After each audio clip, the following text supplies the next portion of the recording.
The crystal chandelier cast perfect light across the ballroom as my sister Julia stood at the head table, champagne flute raised, her designer wedding dress catching every sparkle.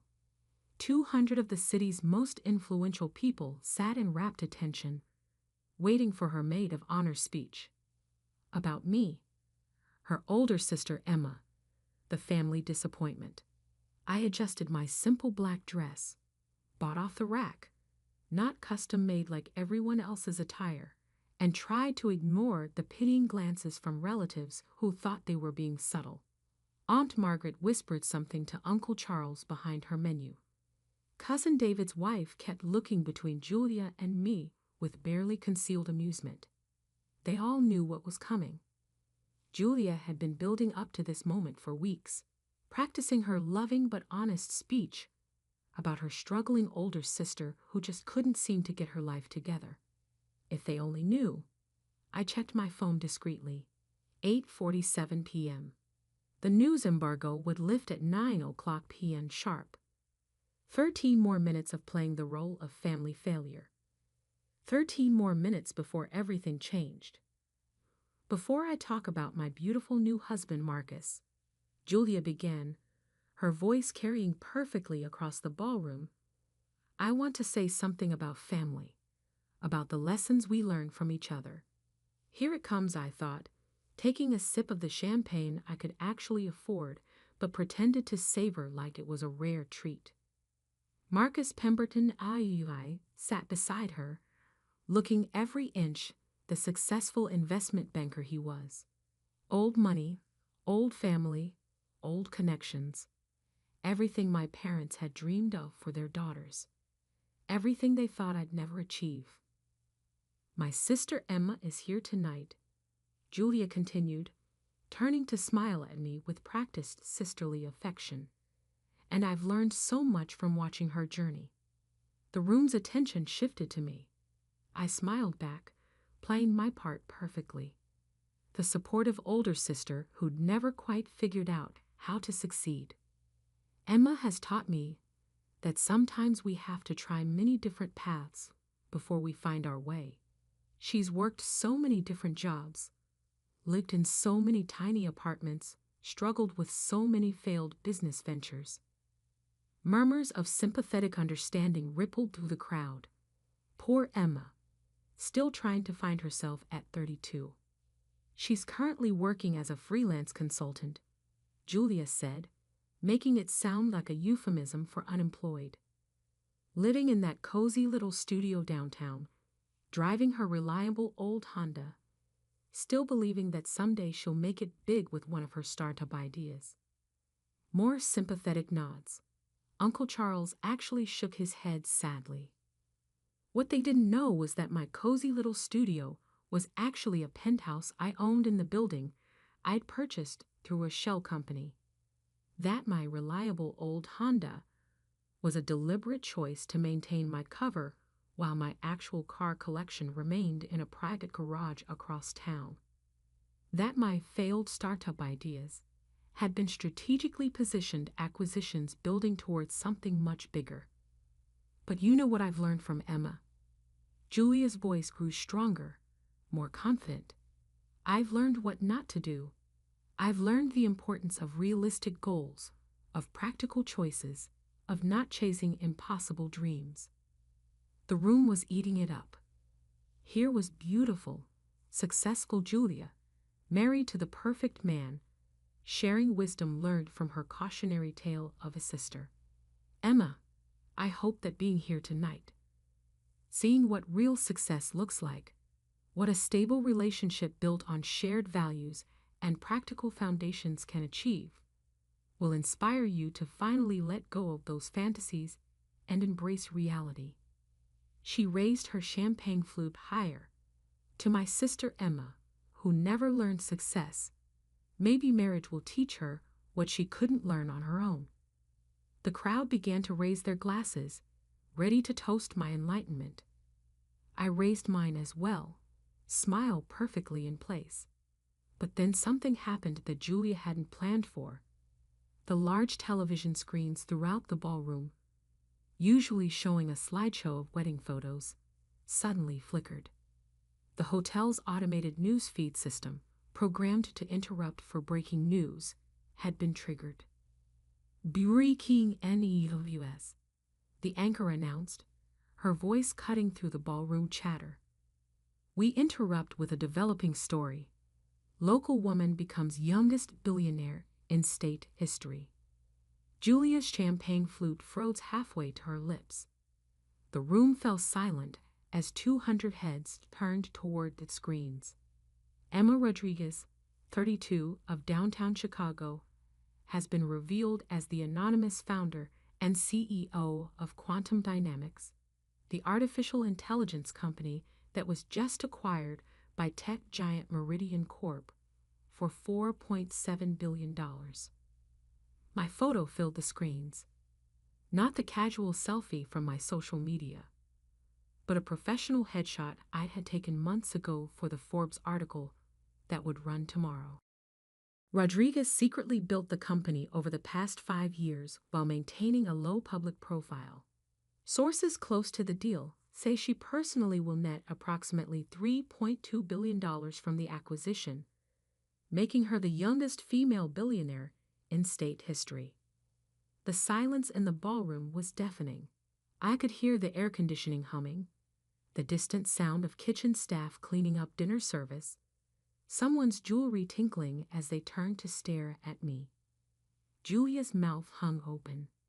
Marcus looked like he'd been slapped. My parents, seated at the family table, appeared to be having trouble breathing. Quantum Dynamics revolutionized machine learning algorithms for financial modeling, the news anchor continued. The company's AI systems are currently used by major banks and investment firms worldwide, including. The list included Marcus's own firm, Pemberton and Associates. I watched the color drain from his face as he realized his company's most valuable technological asset had been created by his new sister-in-law, the one they'd all been pitying. Rodriguez declined to comment for this story, but sources say she plans to use her newfound wealth to expand into aerospace technology and renewable energy systems. The news report ended, returning to the wedding slideshow. But no one was looking at pictures of Julia and Marcus anymore. 200 pairs of eyes were fixed on me. I stood slowly, smoothing my simple black dress. The same dress that now looked understated rather than budget-conscious. Well, I said, my voice carrying easily in the stunned silence. I suppose the cat's out of the bag. Julia finally found her voice. Emma, this is. How long have you? 5 years, I replied calmly. Since right after you told me at Christmas that I needed to get serious about my life and stop embarrassing the family with my silly computer hobby. I turned to address the room, all those influential people who'd spent the evening pitying me. I want to thank my sister for her touching speech. She's absolutely right that I've learned a lot from watching Family Dynamics. I've learned the value of staying quiet while you're building something. I've learned that people judge success by appearances rather than substance. And I've learned that sometimes the best revenge is simply succeeding. Marcus stood up shakily. Emma, if I said anything tonight that seemed. You didn't say anything tonight, Marcus. But last month, when you told your golf partners that Julia was lucky to have one successful sister to balance out the failure, that was illuminating. His face went white. Apparently, he'd forgotten about that conversation at the country club, not knowing I'd been there having lunch with a potential investor. I pulled out my phone, scrolling through the messages that had been flooding in since the news broke. 47 interview requests, 12 investment proposals, and 1 invitation to speak at the World Economic Forum. Not bad for a Friday night. Julia sank back into her chair, her carefully planned moment of sisterly condescension crumbling around her. The acquisition closes Monday morning, I continued. Meridian wants to keep Quantum Dynamics as an independent subsidiary, with me remaining as CEO. I'll be announcing my next venture shortly after. I turned back to Julia, whose perfect wedding makeup couldn't hide her shock. You mentioned that seeing real success might inspire me. You're absolutely right. Seeing how obsessed this family is with appearances over substance inspired me to build something real. Something that couldn't be dismissed or explained away. My phone buzzed. A text from my assistant. Forbes wants to move the interview to tomorrow morning. Cover story confirmed for Monday issue. I should probably go, I said, gathering my small purse.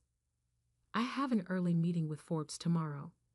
Something about a cover story. I leaned down to kiss Julia's cheek, lowering my voice so only she could hear. Congratulations on your marriage, sis.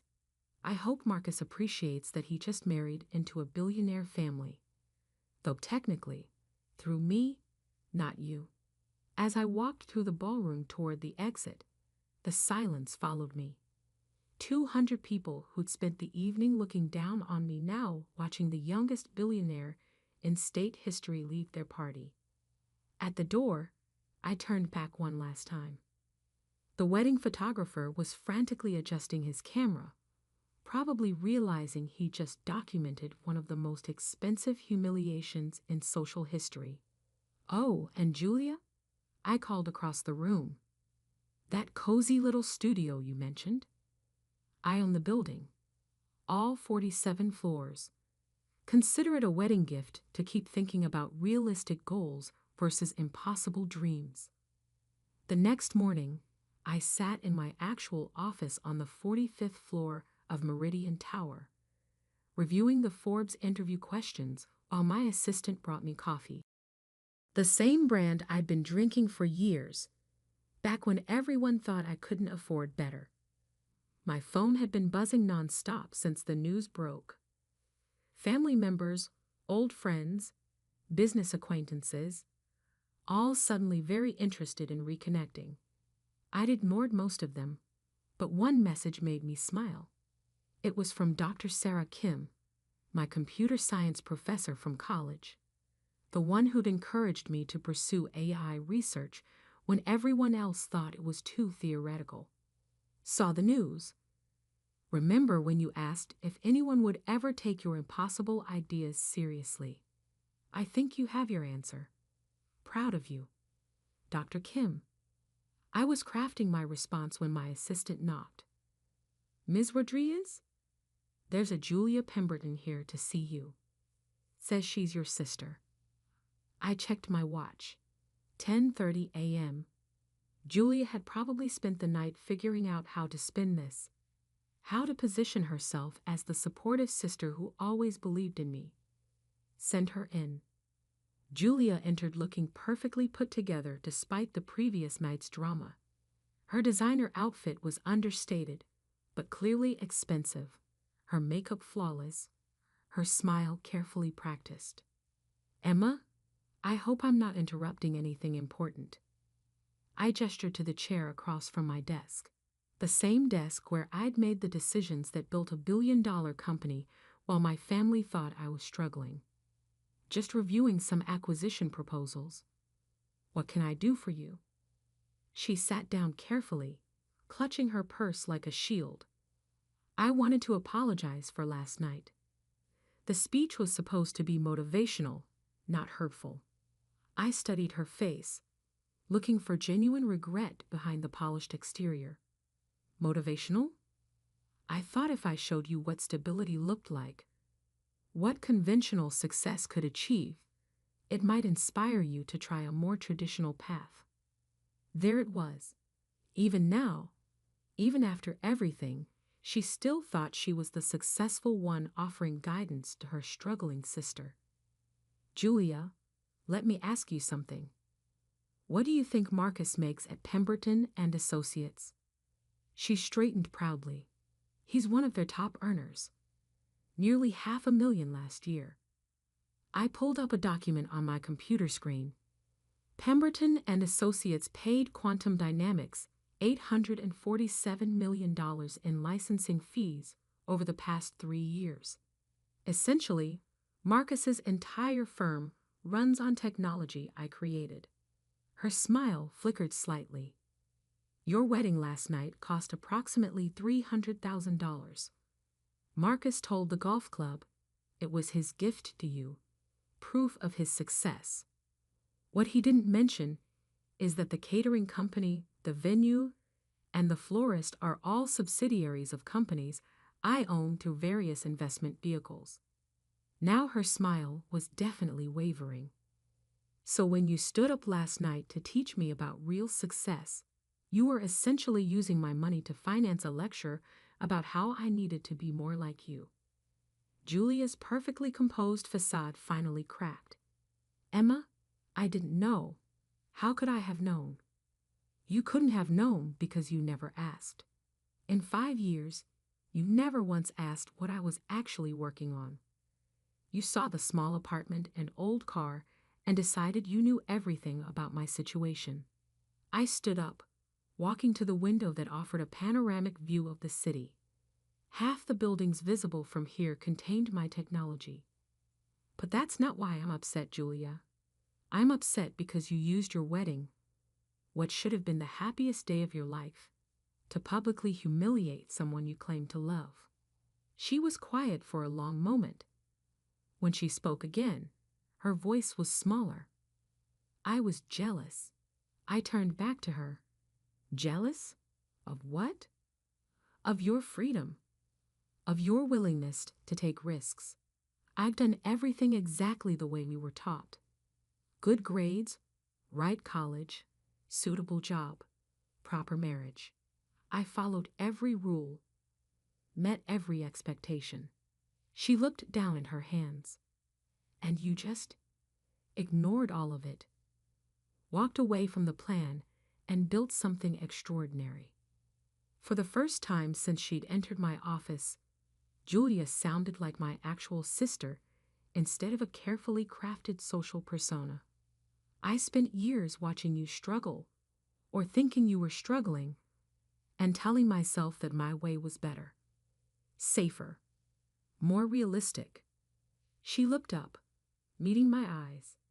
I was wrong. I sat back down, studying her face. Behind the makeup and designer clothes, I saw something I hadn't seen in years.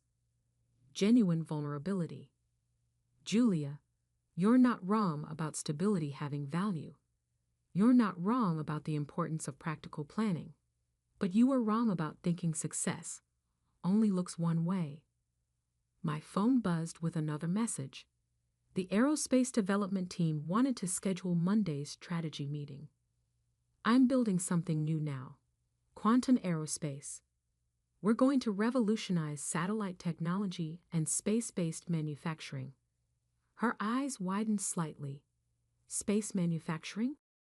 I smiled, the first genuine smile I'd given her in years. Want to hear about it?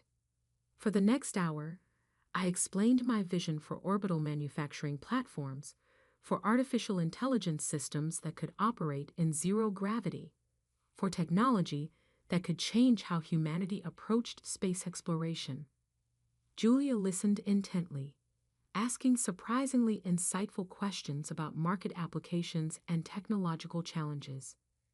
You know, she said finally, I have contacts in the aerospace industry through Marcus's firm. Defense contractors, NASA suppliers. If you're serious about this, are you offering to help? She hesitated, then nodded. If you'll let me. I know I don't deserve it after last night, but I'd like to try being the sister who supports your impossible dreams instead of the one who tries to talk you out of them. I considered her offer, thinking about forgiveness and family, and the difference between holding grudges and setting boundaries. There might be a place for you in quantum aerospace, I said carefully, but not because you're my sister, because you have skills I need. Business development, relationship management, strategic partnerships. Her face lit up. You mean it? I mean it. But Julia, if you take this position, you work for me, not with me for me. You follow my vision, my timeline, my standards, and you never, ever use family relationships to undermine business decisions. She nodded eagerly. I understand. And one more thing. The next time you want to give a speech about success and failure, maybe make sure you actually know which one you're talking about. She laughed, a real laugh this time. Deal. As she left my office to consider my offer, I reflected on the strange turns life could take. 24 hours ago, I was the family disappointment. Today, I was the youngest billionaire in steak history, offering my sister a job. My phone rang. Forbes, ready for the cover story interview. Ms. Rodriguez, congratulations on your success. Our readers are fascinated by your story. Building a billion-dollar company in secret while your own family thought you were struggling. How did you manage it? I leaned back in my chair, looking out over the city where I'd quietly built an empire. Simple, I said. I learned that success isn't about proving anything to anyone else. It's about building something that matters, regardless of whether people understand it or not. And what's next for Emma Rodriguez? I smiled, thinking about orbital manufacturing platforms and the sister who might help me build them. The sky's not the limit anymore, I replied. It's just the beginning. The Forbes cover ran the following Monday with the headline, The Billionaire Next Door. How Emma Rodriguez Built an AI Empire in Plain Sight. The article detailed my 5-year journey from dismissed family member to tech industry leader. But the real story wasn't in the magazine. It was in the text message I received that afternoon from Julia. First day at Quantum Aerospace tomorrow. Thank you for the second chance. Let's build something impossible together. Sometimes the best revenge isn't revenge at all. Sometimes it's giving people the opportunity to become better than they were when they underestimated you. And sometimes, if you're very lucky, they take it. The smell of grilled salmon and family tension filled the air at Romano's Steakhouse as my brother Daniel finished his third story about closing another $1 million real estate deal. I sat across from him, methodically cutting my chicken parmesan while he gestured dramatically with his wine glass. And then I told the client, Daniel continued, his voice carrying to nearby tables, this property isn't just an investment, it's a legacy. Boom. Signed the contract right there. My parents beamed with pride from either side of the table. Mom reached over and squeezed Daniel's hand. We're so proud of you, sweetheart. Senior partner at 32. It's incredible. Dad nodded approvingly. That's what happens when you set real goals and work toward them. When you think big. I took a sip of water, letting their praise for Daniel wash over me like it had every family dinner for the past 5 years. Ever since I'd left my corporate consulting job to start what they called my warehouse experiment. Speaking of thinking big, Daniel said, turning his attention to me with that familiar smirk. Jordan, how's the, shipping business going? Jordan Walsh. That was me. The family disappointment who'd walked away from a 6-figure salary to work in what they assumed was manual labor. What they didn't know was that my warehouse work involved managing a logistics empire that moved $2.3 billion worth of goods annually. It's going well, I said simply, taking another bite. Well, Daniel laughed, the sound sharp and condescending. Jordan, you work in a warehouse. You literally move boxes for a living. Mom tried to soften the blow. Daniel, your brother is finding his path. Finding his path? Daniel's voice rose. Mom, he's 29 years old. When I was 29, I was already making partner-level decisions. Jordan's still pretending that pushing freight around is some kind of career. I set down my fork and looked at my brother. Same expensive suit, same perfectly styled hair, same attitude that had defined our relationship since childhood. Daniel had always been the golden child valedictorian, Harvard MBA, fast track to success. I'd been the one who asked too many questions, took too many risks, thought too far outside conventional boxes. Stop pretending to be successful, Daniel continued, clearly enjoying his audience. You're just a warehouse worker. There's nothing wrong with honest work, but let's not dress it up as something it's not. I nodded quietly, checking my watch. 7:43 p.m. The Forbes article would go live at midnight Eastern Time. In 4 hours and 17 minutes, everything would change. Your brother has a point, Dad said gently. Jordan, we're worried about you. You had such potential. Top of your class in business school, that consulting position at Morrison & Associates. I was making $120,000 a year, I confirmed. Exactly. Mom exclaimed. And you threw it all away to work in shipping. What I don't understand, Daniel said, leaning forward, is why you keep acting like you're some kind of entrepreneur. You work for someone else. You punch a time clock. You're basically a glorified delivery guy.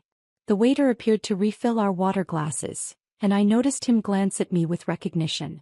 He probably read the industry publications where my name had been appearing more frequently lately. But my family didn't read those publications. They were too busy celebrating Daniel's traditional success to notice anything happening outside their narrow definition of achievement. Daniel's right, Dad continued. It's time to be realistic about your future. You can't live in fantasy forever. What fantasy is that? I asked. This idea that you're building something significant, Daniel said with exaggerated patience. Jordan, you work in a warehouse. In New Jersey. You drive a 10-year-old Honda and live in a studio apartment. When are you going to admit that maybe your original career path was the right one? I pulled out my phone, pretending to check messages while actually reviewing the final draft of tomorrow's article. The headline read, The $2.3 billion Disruptor, How Jordan Walsh Revolutionized Global Logistics from a New Jersey Warehouse. The photo was striking, me standing in front of one of my automated sorting facilities, wearing the same simple work clothes I wore every day. The same clothes my family assumed meant I was unsuccessful. Put the phone away, Mom said. This is family time. Sorry. I slipped the phone back into my pocket. Daniel, you mentioned thinking big. What's the biggest deal you've ever closed? His chest puffed with pride. $8.5 million. Mixed-use development downtown. Took 6 months to negotiate, but I pulled it off. That's impressive. Thank you. He straightened his tie. Not everyone can handle that level of pressure, that scale of responsibility. I nodded thoughtfully. Last month, I'd signed a contract to handle Amazon's East Coast distribution network. The deal was worth $847 million annually. But Daniel didn't need to know that yet. The point is, Dad said, Daniel found his calling early and stuck with it. No detours, no experimenting. Just focused ambition. Whereas Jordan, Daniel added with a laugh, is still experimenting with manual labor. The waiter returned with our dessert menus. As he handed me mine, he leaned in slightly. Excuse me, sir. Aren't you the Jordan Walsh from the logistics articles in Supply Chain Management today? My family looked up with confusion. I smiled at the waiter. Yes, that's me. I thought so. I'm studying business management at Rutgers. Your supply chain innovations are legendary in our program. Professor Martinez uses your case studies in class. Daniel's expression shifted from amusement to confusion. Case studies. Oh yes, the waiter continued enthusiastically. Mr. Walsh revolutionized automated sorting systems. His company processes more freight than any independent logistics firm in the country. I could feel my family's eyes on me.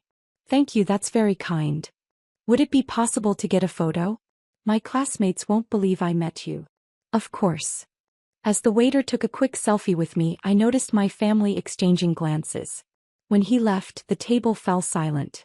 Jordan, Mom said slowly, what was he talking about? Probably some trade publication article, I said casually. The logistics industry is pretty small. People know each other. Daniel wasn't buying it. He said case studies. What case studies? I shrugged. Harvard Business School did a study on some of our automation processes. It's not a big deal. Harvard. Dad's voice cracked slightly. And Princeton, I added.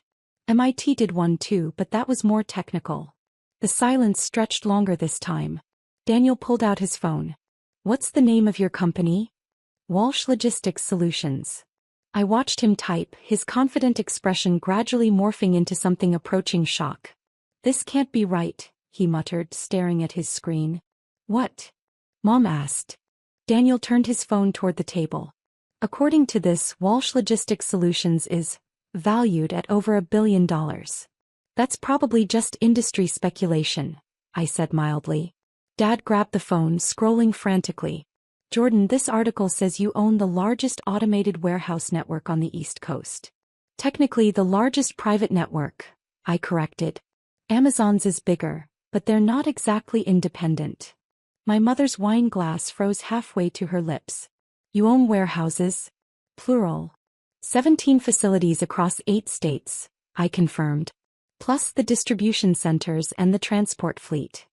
Daniel's face had gone pale. "Transport fleet. Trucks mostly. Some rail capacity. We're looking into drone delivery for the final mile, but that's still in development." The family stared at me like I'd just announced I was an alien. Which, given their assumptions about my life, probably wasn't far from how they felt. "How is this possible?" Mom whispered.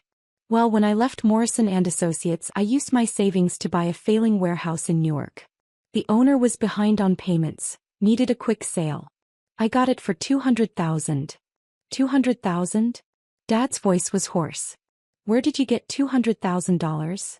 "Savings mostly. I lived pretty modestly during my consulting years. Plus a small business loan." Daniel found his voice. "But that was 5 years ago. How did you go from one warehouse to this?" I smiled, remembering those early days. Automation. Everyone was doing logistics the same way they'd been doing it for decades. I figured out how to do it faster, cheaper, and more accurately. "And?" Mom prompted. "And companies started hiring us. First local businesses, then regional chains, then national retailers. We grew pretty quickly." "How quickly?" Daniel's question came out as barely more than a whisper. "The first year we did $12 million in revenue. Last year we did $2.3 billion. The number hung in the air like a physical presence. My family sat frozen, trying to process what they'd just heard. "Billion." Dad repeated. "With AB. With AB." Daniel's phone started buzzing. Then Mom's. Then Dad's. All at once their phones lit up with notifications. "What's happening?" Mom asked, checking her screen. Daniel's face went white. "Forbes just published something. About Jordan." My heart rate picked up slightly. The article had gone live early. "What does it say?" Dad asked urgently. Daniel read from his phone, his voice shaking. "The $2.3 billion disruptor. How Jordan Walsh built America's largest private logistics empire from a single New Jersey warehouse." More silence. Longer this time. "There's a photo," Daniel continued weakly, "of Jordan. In work clothes. Standing in front of a massive automated facility." Mom grabbed the phone, staring at the screen. "This is you. This is really you." "That's our Newark facility," I confirmed. "Our first one. We've expanded it considerably since then." Dad leaned over to look at the phone. "It says here you're on the Forbes billionaire list." "Just barely," I said modestly. "Net worth fluctuates with the business valuation." Daniel set down his phone with shaking hands. "Jordan, you're a billionaire?" "On paper. Most of it's tied up in the company." "Most of it?" Mom's voice had gone up an octave. "Well, some of it. I do all right." The understatement of the century. Last month's dividend payment alone had been more than Daniel made in 2 years. "I don't understand," Daniel said, running his hands through his perfectly styled hair. "You work in a warehouse. You drive an old Honda. You live in a studio apartment. I work in my warehouses because I like staying close to operations. I drive an old Honda because it's reliable and efficient. And I live in a studio apartment because I travel constantly for business and don't need much space." "But the clothes," Mom protested. "You always look like a warehouse worker?" I smiled. "Because I am a warehouse worker. I just happen to own the warehouses." Daniel's phone buzzed again. Then again. And again. "People are calling me," he said, staring at the screen. "My colleagues. They're asking if I'm related to the Jordan Walsh from Forbes." "Are you going to tell them yes?" I asked. He looked at me like he'd never seen me before. I don't know what to say." You could start with an apology, Dad suggested quietly. Daniel flinched. Jordan, I'm sorry. We all are. We had no idea. No idea about what? That I was successful? That I'd built something meaningful? Or no idea because you never asked? The accusation hit home. I could see it in their faces. We thought we knew, Mom said weakly. We thought you were wasting my potential? I supplied. Throwing my life away? Being unrealistic about my future. More silence. For 5 years, I continued, every family dinner has been the same. Daniel talks about his success, you celebrate his achievements, and then you all take turns explaining why my life is a disappointment. We didn't mean it that way, Dad protested. Didn't you? Daniel just spent 20 minutes telling me I was pretending to be successful. You spent 15 minutes lecturing me about realistic expectations. Mom suggested I was finding my path, like I was some kind of lost child. Daniel's phone rang. He declined the call, but it immediately rang again. That's probably going to keep happening, I observed. The Forbes article is already trending on social media. Your friends are going to have questions. What do I tell them? He asked. Tell them the truth. Tell them your brother built a billion-dollar company while you were all telling him he was a failure.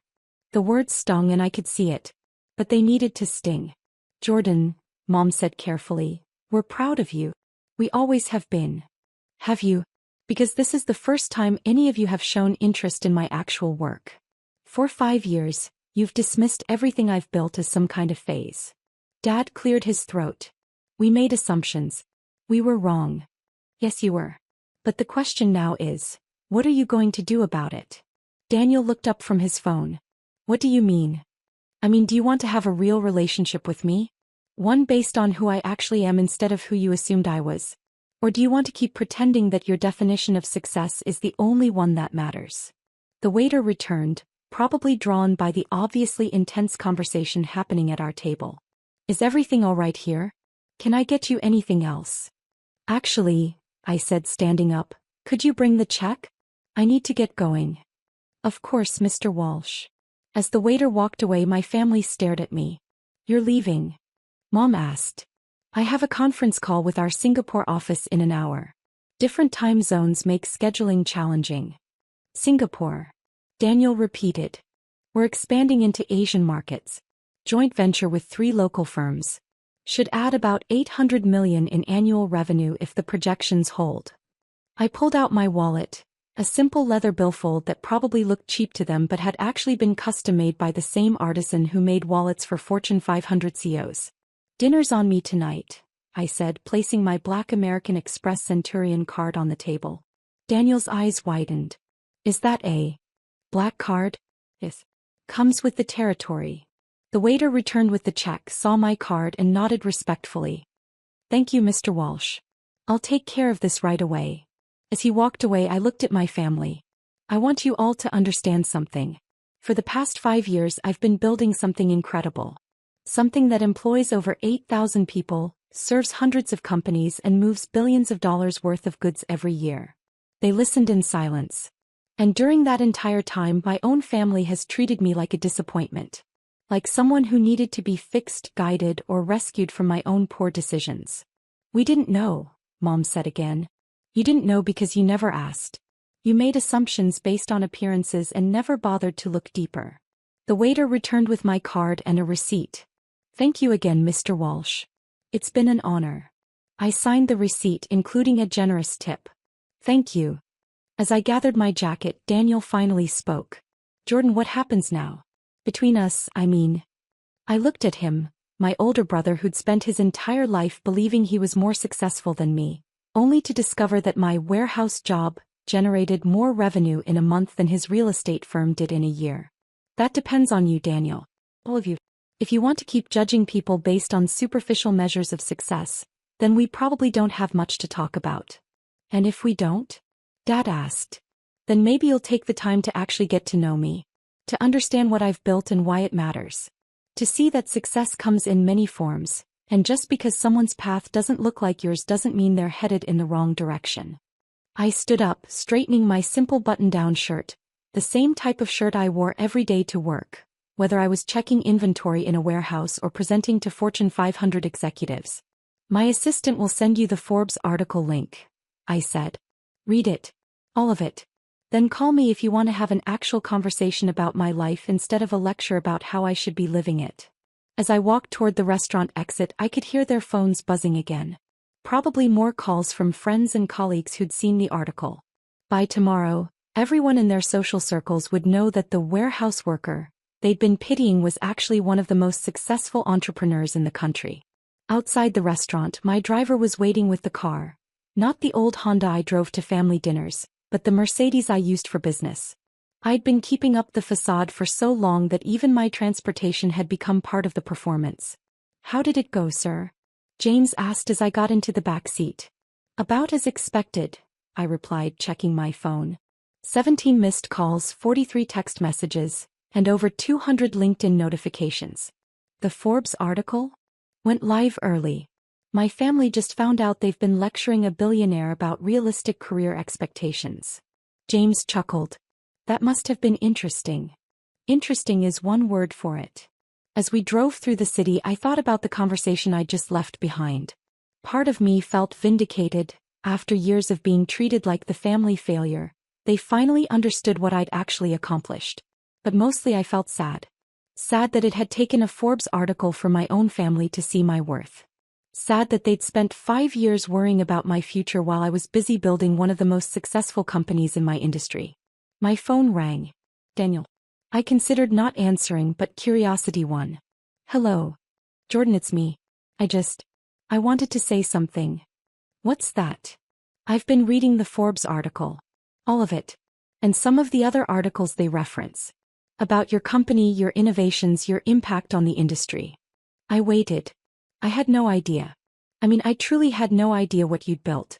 And I'm not just talking about the money, although that's impressive.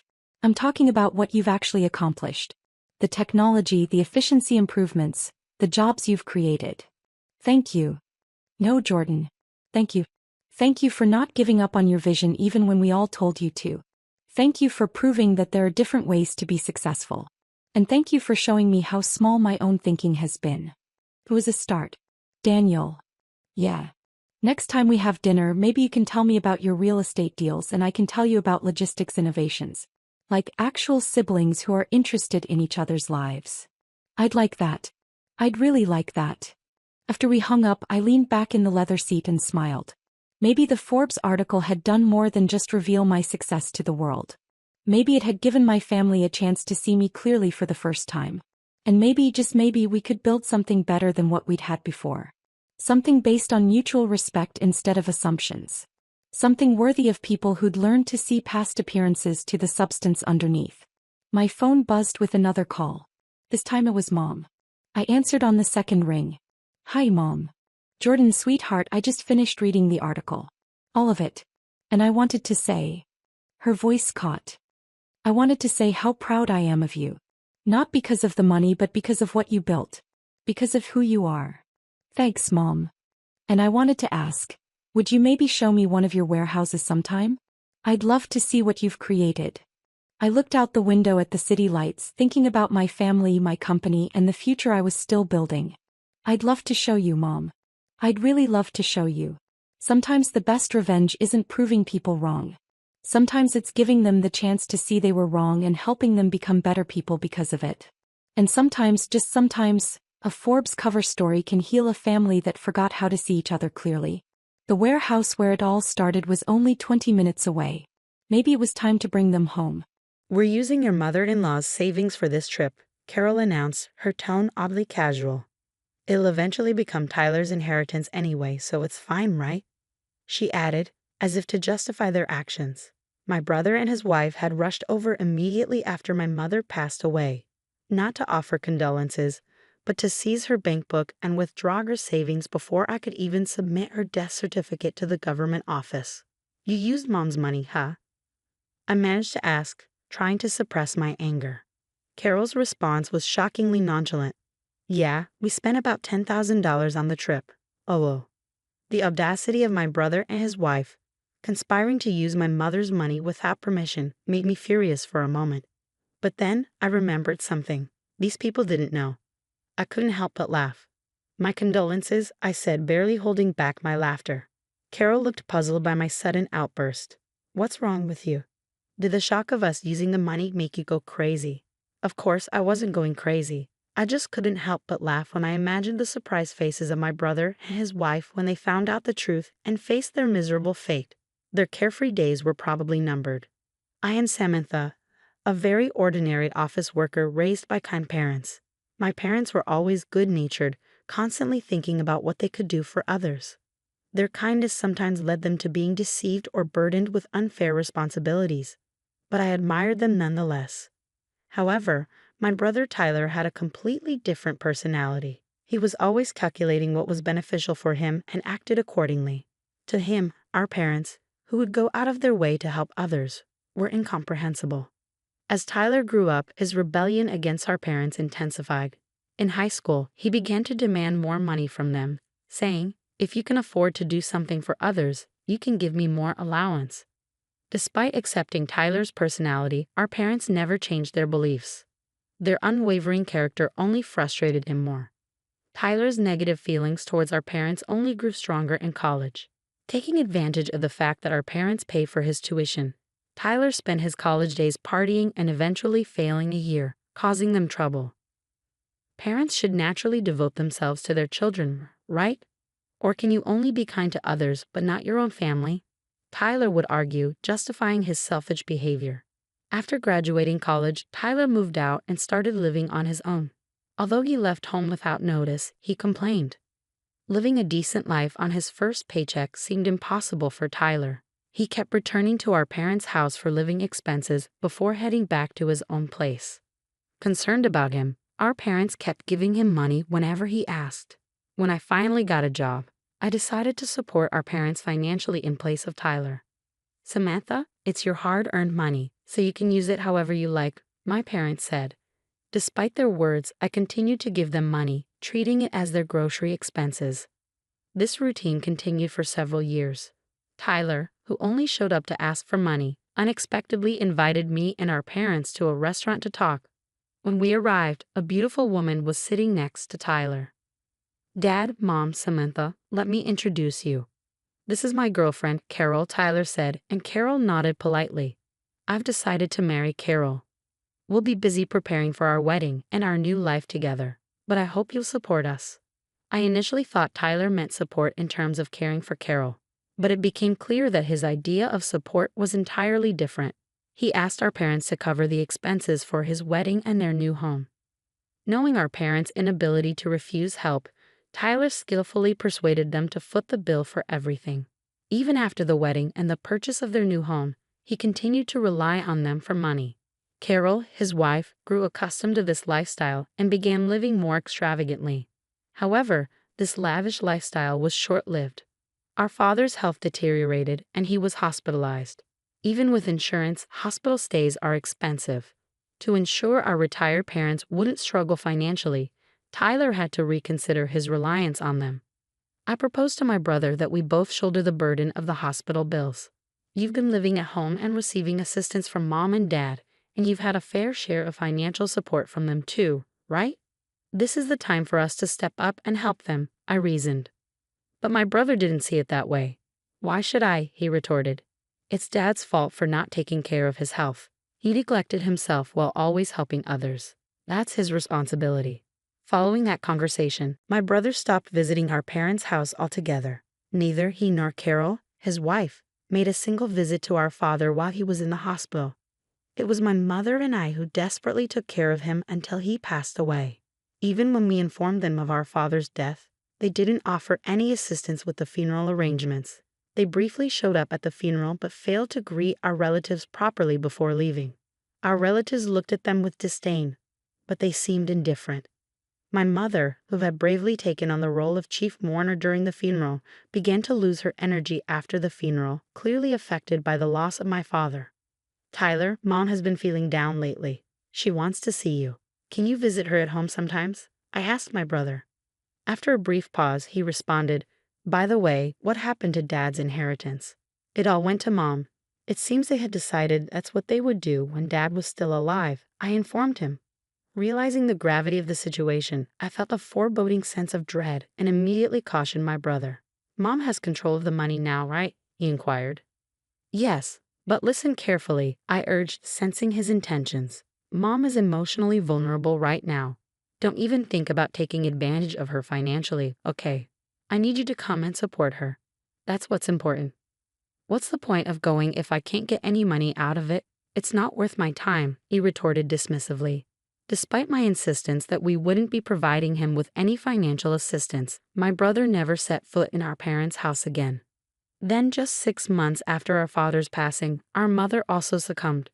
Despite her weakened state, my brother showed no concern. Upon learning of her death, he hurried back to our parents' house. I hoped he would fulfill his duties as the eldest son during the funeral. But to my dismay, he and his wife vanished as soon as it began. Frantically, I tried calling his cell phone, but it went straight to voicemail. In the end, I assumed the role of chief mourner in his absence, managing to navigate through the funeral proceedings alone. Several days later, I finally managed to get in touch with my brother. Samantha, this is Carol, came the voice on the other end. Where's Tyler? I asked anxiously. He's busy with boarding procedures and can't come to the phone, Carol replied casually. Boarding procedures? Where are you? We're at JFK Airport. We're leaving the United States in a few hours. Lol. My heart sank as I processed the revelation. You're leaving the United States and going abroad. Yes, we're going on an international trip, Carol confirmed, devoid of any hint of remorse or regret. I was taken aback by my brother and his wife's swift decision to embark on an overseas trip immediately after our mother's passing. However, what Carol uttered next left me utterly astounded. We're really grateful to our mother-in-law, you know. Thanks to her, we're able to enjoy this luxurious trip abroad, Carol remarked, her tone laced with casualness. Puzzled, I questioned, what do you mean by that? We used our mother-in-law's savings for this trip. After all, it was going to be Tyler's inheritance anyway, so why not use Mom's savings? Carol explained nonchalantly. How did you manage to get that money? I inquired, my anger simmering beneath the surface. We borrowed her bank book and seal when we visited her house. We knew we wouldn't be able to withdraw money once the death certificate was submitted, so we hurried, Carol confessed, revealing the true reason behind their rush to our mom's house after her demise. So you used Mom's money, I stated, trying to contain my frustration. Carol's response was surprisingly blaze. Yes, we've already spent $10,000 on trip expenses. It's a good thing Tyler's plan worked out. Initially, I was furious at the audacity of my brother and his wife for dipping into our mom's savings without permission. But then, a realization struck me. They didn't know. I couldn't help but chuckle inwardly. Serves you right, I thought to myself. Perplexed by my sudden outburst of laughter, Carol questioned, what's wrong with you? Did the shock of us using the money make you lose your mind? Tyler is the eldest son, so it's natural for him to inherit more, right? I responded between laughs. Sure, that's fine. I'll give up my inheritance so Tyler can inherit everything. That was your plan all along, wasn't it? Upon hearing this, Carol's demeanor shifted to one of delight. Oh my, you're quite understanding, huh? By the way, please make sure to arrange for all of Mama's mail to be sent to your house from now on. Don't worry, it's a simple task. I'll let Tyler know, she concluded cheerfully before hanging up the phone. I didn't hear from my brother again until they returned from their trip. Samantha, Carol told me you're giving up your inheritance, my brother stated as soon as he called. Yes, but more importantly, did you handle the mail forwarding for Mom's mail? I asked. Yeah, I took care of it as soon as we got back, he replied. But to know you're not going to change your mind later, are you? You won't say you should have inherited after all? I inquired. Of course not. I still believe my decision was the right one, he'd affirmed confidently. Well, it's only right that I, the eldest son, inherit everything, he added with a chuckle before ending the call. However, a few weeks later, he called again, sounding panicked. There's a collection notice addressed to Mom in her mail. What's this about? He asked anxiously. Oh, is it from the bank? I speculated. Our parents always wanted to help people in need and would accept any requests, including financial ones. As we delved into the matter, it became apparent that our parents had accumulated substantial debt. The debt outweighed their savings, making inheritance a risky proposition that could potentially leave them in a dire financial situation. "Did you know about this?" my brother accused, his voice rising. "You knew Mom had debt, right? Why didn't you say anything?" "There was no point. What you're saying is meaningless," I retorted. "If I had known, I would have given up the inheritance too." "That's impossible," he exclaimed. "Why the hell is it impossible, Tyler? You took money from Mom's bank account to go on vacation, didn't you?" I countered. "So what? What does that have to do with giving up the inheritance?" He shot back. "It's a big deal. What you did is considered a tacit acceptance of the inheritance," I explained. "It's a legal concept. Let me break it down for you so you can understand." I explained to my brother that by withdrawing money from our deceased family member's account for his own use before the inheritance process, it was legally seen as a tacit acceptance of the inheritance. "I have never heard of such a thing," he rebutted. "Of course not," I replied. "Not many people would even consider using a deceased family member's savings for their own selfish desires, so it doesn't come up in conversation. You're just making stuff up because you want the inheritance for yourself. I have a lawyer friend, you know. They'll find out if you're lying," my brother threatened before abruptly ending the call. Later he called back, but this time, his bravado was replaced by a sense of resignation. "Samantha, you were right. I can't give up the inheritance now," he admitted. It seemed his lawyer friend had given him the same answer I did. Finally understanding the gravity of the situation, my brother realized that he had inherited not just assets, but also the debt our parents had accrued. Despite his protests, it became clear that he was partially responsible for the financial mess, having frequently begged our parents for money without knowing the extent of their debt. Desperate to find a way out of his predicament, my brother attempted to persuade me. "Hey, Samantha, our parents are gone, and it's just us siblings now, right? Isn't this the time to join forces?" he proposed. "What do you mean by join forces?" I questioned, wary of his intentions. "I think we should work together to pay back our parents' debt. Now's the time to show our filial piety," my brother proposed, his tone almost pleading. I sighed heavily at his selfish suggestion, which felt like too little, too late. "What are you talking about? When Dad was in the hospital, I suggested we should help our parents together, but you pushed me away," I reminded him. "I was busy at the time," he defended himself. "Regardless of how busy you were, you didn't visit Dad in the hospital even once, and you didn't support our grieving mother afterward. I don't want to hear the words filial piety from someone like you ever again," I retorted, feeling a surge of frustration. With nothing left to say, I left my brother hanging. "Have you ever done anything for someone else, Tyler? I know you took advantage of our kind parents, but there's no one who will help someone who can't do anything for others, even if they're family. But if you don't help me, Carol and I can't pay back the debt by ourselves. Are you going to abandon your brother? We're family," he pleaded desperately. "When Dad was in the hospital, you abandoned him, saying it was his own fault for not managing his health. This time, using Mom's savings is your own fault," I countered, feeling the weight of disappointment settling between us. "I regret that, okay? I've changed," my brother's voice pleaded through the phone. "Have you? I still think you're just desperate to reduce your own debt. And even if you've changed, the person you should apologize to is no longer in this world. It's too late." I interjected firmly, cutting him off before hanging up the phone. I had no intention of helping him. After all the trouble he had caused our parents throughout the years, burdened with debt and unable to live the carefree life they once had, Tyler and Carol's relationship quickly turned sour. However, living separately would only incur more expenses. Unable to afford even the moving expenses, they had no choice but to continue their married life together, bickering all the while. At first, they tried to save money and pay off the debt little by little from their salaries, but it didn't last long. Neither Tyler nor Carol could forget their luxurious lifestyle, and they would secretly spend money behind each other's backs, causing their debt to never decrease. As a result, they blamed each other for their inability to reduce the debt further, damaging their relationship. Their marriage continued to crumble in this vicious cycle. On the other hand, I finally found the time to properly mourn our parents.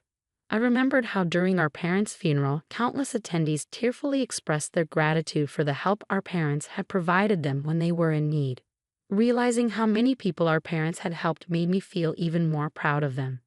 It was ironic that my brother, who had never shown any gratitude and had always caused trouble for our parents, ended up shouldering the debt that resulted from their acts of kindness. Even though they were drowning in debt, I still admired our parents for never giving up on helping others. With these thoughts in mind, I continued to pay my respects to our parents at the family altar every day.